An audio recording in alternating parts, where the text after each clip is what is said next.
Hi friends. അപ്പോൾ ഇന്ന് ഞങ്ങൾ വന്നിരിക്കുന്നത് 4 മണിക്ക് ചായക്കൊക്കെ കഴിക്കാൻ പറ്റിയ നല്ല അടിപൊളി ഒരു സ്നാക്സ് റെസിപ്പി ആയിട്ടാണ്. അപ്പോൾ അതിലേക്ക് ആവശ്യമായ സാധനങ്ങൾ വളരെ കുറച്ചേ വേണ്ടൂ. 1 കപ്പ് അരിപ്പൊടി ഞാൻ വറുത്തിട്ടാണ് എടുത്തിരിക്കുന്നത്. പിന്നെ 2 സവാള, 2 ഉരുളക്കിഴങ്ങ് പുഴുങ്ങിയത് വേവിച്ചത്, 1 ക്യാരറ്റ് നീളത്തിൽ അരിഞ്ഞു വെച്ചത്, ഒരു 10 വെളുത്തുള്ളി ചോപ്പ് ചെയ്തത്, പിന്നെ 1 ടീസ്പൂൺ ഗരം മസാല, 1/2 ടീസ്പൂൺ ജീരകത്തിൻ്റെ പൊടി. അപ്പോൾ നമുക്കിനി ഇതെങ്ങനെ തയ്യാറാക്കുന്നത് നോക്കാം. അപ്പോൾ ഞാൻ ആദ്യം ഇവിടെ സ്റ്റൗ കത്തിച്ച് ഒരു പാൻ അടുപ്പത്ത് വെച്ചിട്ടുണ്ട്. അതിലേക്ക് നമുക്ക് കുറച്ച് ഓയിൽ ഒഴിച്ചു കൊടുക്കാം. ഒരു 2 ടീസ്പൂൺ ഓയിൽ ഒഴിച്ചു കൊടുക്കാം. അപ്പോൾ എണ്ണ നന്നായി ചൂടായി വന്നിട്ടുണ്ട്. ഇനി നമുക്കതിലേക്ക് അരിഞ്ഞു വെച്ച വെളുത്തുള്ളി,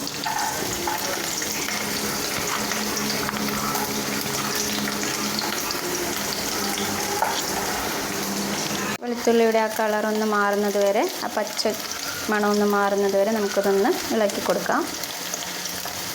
ഇനി ഇതിലേക്ക് നമുക്ക് സവാള അരിഞ്ഞു വെച്ചത് കൂടി ചേർക്കാം. എന്നിട്ടൊന്നുകൂടി നന്നായി ഒന്ന് മിക്സ് ചെയ്ത് കൊടുക്കാം. ഇനി നമുക്കിതിലേക്ക് നീളത്തിൽ അരിഞ്ഞു വെച്ചിരിക്കുന്ന ക്യാരറ്റ് കൂടി ചേർക്കാം. എന്നിട്ട് നന്നായി ഒന്ന് ഇളക്കി കൊടുക്കാം. ഇനി ഇതിലേക്ക് നമുക്ക് ആവശ്യത്തിന് ഉപ്പ് ചേർക്കാം. ഞാനിവിടെ 1 ടീസ്പൂൺ ഉപ്പ് ചേർക്കുന്നുണ്ട്. അതിനുശേഷം ജീരകപ്പൊടി, 1 ടീസ്പൂൺ ഗരം മസാല, വേണ്ടി ഞാൻ ചില്ലി ഫ്ലേക്സ് ചേർത്ത് കൊടുക്കുന്നുണ്ട്. ഇനി നമുക്കിതിലേക്ക് കുറച്ച് കറിവേപ്പില ചേർത്ത് കൊടുക്കാം.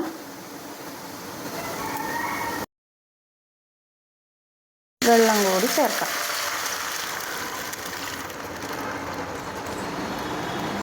ഇതിന് നന്നായി ഒന്ന് ഇളക്കി കൊടുക്കാം. അതിന് ശേഷം ഉപ്പ് ഒന്നുകൂടി ഒന്ന് നോക്കിയിട്ട് നിങ്ങൾക്ക് ആവശ്യമെങ്കിൽ കുറച്ചുകൂടി ഉപ്പിടാം. ഇപ്പോൾ നമ്മുടെ മസാലയെല്ലാം ചേർത്ത വെള്ളം നന്നായി തിളച്ച് വന്നിട്ടുണ്ട്. ഇനി നമുക്കിതിലേക്ക് കുറേശ്ശെയായി വറുത്ത് വെച്ച ഈ അരിപ്പൊടി കൂടി ചേർത്ത് കൊടുക്കാം. നമുക്കിത് ഒന്ന് മിക്സ് ചെയ്യാം. ഇതുപോലെ നന്നായി ഒന്ന് മിക്സ് ചെയ്ത് കൊടുക്കുക. അതിനുശേഷം നമ്മൾ വേവിച്ച് വെച്ച ഉരുളക്കിഴങ്ങ് നന്നായി ഉടച്ച് ചേർത്ത് കൊടുക്കാം. ഞാനിപ്പോൾ ഇത് ലേശം ഉപ്പിട്ട് വേവിച്ചിട്ടുണ്ട്. അതൊന്ന് ചേർത്ത് കൊടുക്കാം.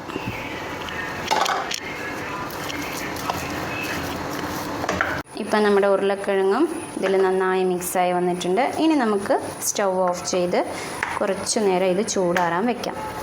ഇനി നമുക്കിതിനെ വേറൊരു പാത്രത്തിലേക്ക് മാറ്റി നന്നായി ഒന്ന് കുഴച്ചെടുക്കേണ്ടതായിട്ടുണ്ട്. അപ്പോൾ ഞാനിതിനെ വേറൊരു പ്ലേറ്റിലേക്ക് മാറ്റി കൊടുക്കുന്നുണ്ട്. ചെറിയൊരു ചൂടോടുകൂടി തന്നെ നന്നായി ഒന്ന് കുഴച്ചെടുക്കാം. നിങ്ങൾക്ക് ഒരുപാട് കട്ടിയായി തോന്നുന്നുണ്ടെങ്കിൽ ചെറിയ ചൂടുവെള്ളം ഒന്ന് മേലെ തളിച്ചു കൊടുത്തിട്ട് കുഴയ്ക്കാവുന്നതാണ്. അതിൽ പ്രശ്നമൊന്നുമില്ല. നമുക്ക് ഈ ഒരു പരുവത്തിൽ കിട്ടണമെന്ന് മാത്രം.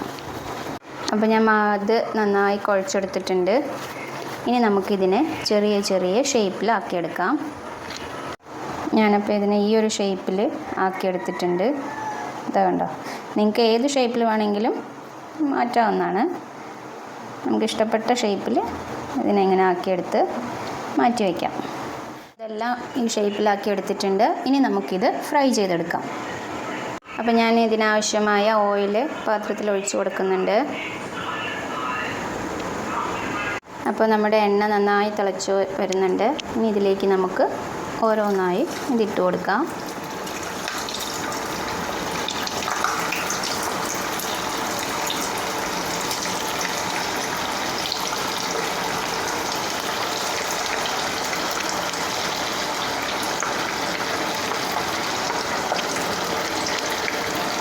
അപ്പോൾ ഇതൊരു 30 സെക്കൻഡ് എണ്ണയിൽ തന്നെ ഇങ്ങനെ കിടക്കട്ടെ.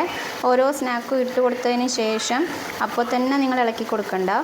കാരണം അത് ചിലപ്പോൾ ഉടഞ്ഞു പോവും. ഒരു 30 സെക്കൻഡിന് ശേഷം നമുക്കിങ്ങനെ ഇളക്കി കൊടുക്കാം.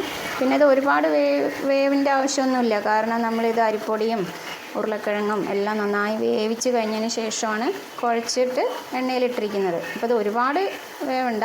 ഇത് കണ്ട ഇപ്പം തന്നെ ഒരു സൗണ്ടൊക്കെ വരുന്നുണ്ട്. ചുലുന്നൊരു സൗണ്ടൊക്കെ വരുന്നുണ്ട്. അപ്പോൾ ഒരു 2 മിനിറ്റും കൂടി ആയിട്ട് നമുക്കിതിനെ കോരിയെടുക്കാം. അപ്പോൾ ഇത് 2 മിനിറ്റ് കഴിഞ്ഞിട്ടുണ്ട്. ഇനി നമുക്കിതിനെ കോരിയെടുക്കാം.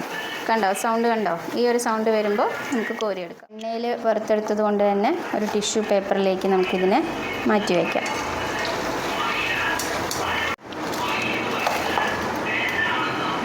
അടിപൊളി സ്നാക്സ് ഇവിടെ തയ്യാറായിട്ടുണ്ട്. ഇത് സോസ് ഇഷ്ടമുള്ളവർക്ക് സോസ് ഒഴിച്ചിട്ടും കഴിക്കാം, അല്ലാതെ വെറുതെയും കഴിക്കാം. നല്ല ടേസ്റ്റാണ്. എന്തായാലും നിങ്ങളിത് ഉണ്ടാക്കി നോക്കണം. എന്നിട്ട് അഭിപ്രായങ്ങൾ കമൻറ്റ് രൂപത്തിൽ കമൻറ്റ് ചെയ്യാനും മറക്കരുതേ. ഒപ്പം എൻ്റെ വീഡിയോ ഇനിയും കാണാത്തവർ ഒന്ന് സബ്സ്ക്രൈബ് ചെയ്യണേ. ലൈക്ക് ചെയ്യാനും ഷെയർ ചെയ്യാനും മറക്കരുതേ. അപ്പോൾ അടുത്തൊരു വീഡിയോയുമായി വീണ്ടും വരാം.